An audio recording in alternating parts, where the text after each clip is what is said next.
Church doors is open. Revolution never ride for life. 5 lives learn homicide. All you haters ain't shit. Brought storms. Brought storms.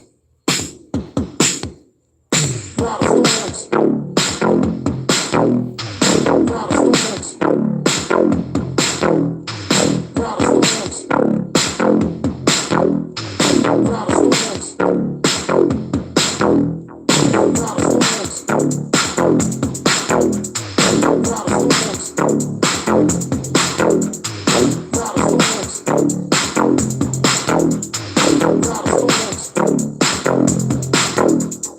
Why not in this bitch?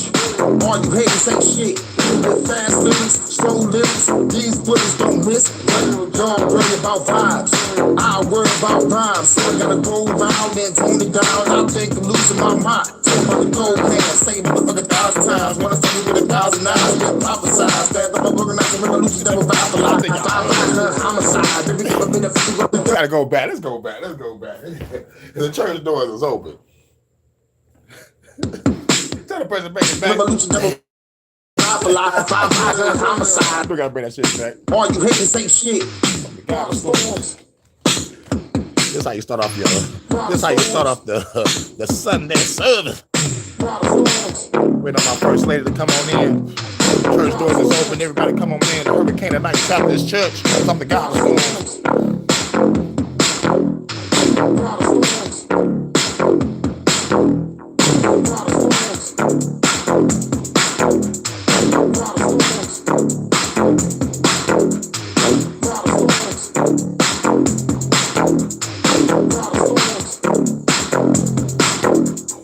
Why not in this bitch? All you haters ain't shit. With fast lyrics, slow lyrics, these bullets don't miss. Don't worry about vibes, I worry about rhymes. So I gotta go around and tone it down. I think I'm losing my mind. Talking about the gold hand, say motherfucker 1,000 times. Wanna see me with 1,000 eyes, get prophesized. That I'm organizing revolution that will ride for life. 5 lives learn homicide. Everything I've been a fucking gonna motherfucker die. Y'all think I'm out of mind, but I'm the God of storms. I do this shit all the time. God of storms. Bow down to the God of storms. Bow down to the God of storms. Bow down to the God of storms. Bow down to the God of storms. Bow down to the God of storms. Bow down to the God of storms. Bow down to the God of storms. Bow down to the God of storms. Bow down to the God of storms. Bow down to the God of storms. Bow down to the God of storms. All the way to the God of storms. Bow down to the God of storms. Bow down to the God of storms. Bow down to the God of storms. Bow down to the God of storms.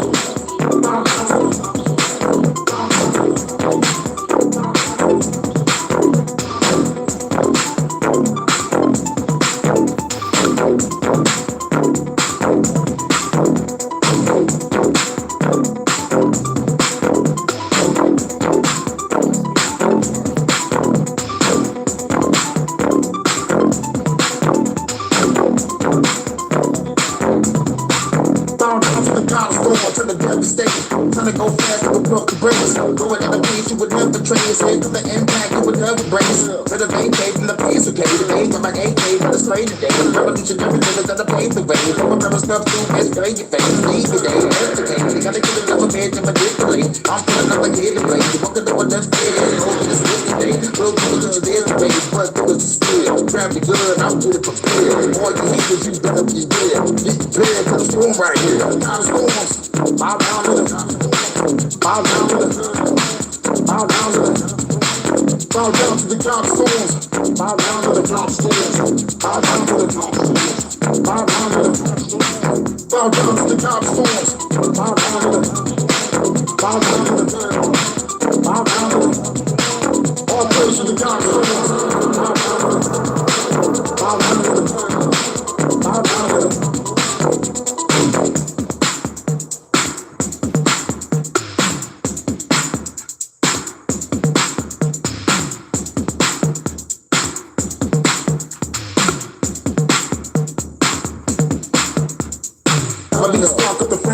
So we ain't giving this nigga no frankincense. Revolutionary of the day commence. So we going all out for the day we spend. They got many guns cause I paid for clips. They watching everything on some major shit. They poison water, poison food, chemtrails in the air, they spraying shit. CDC, they make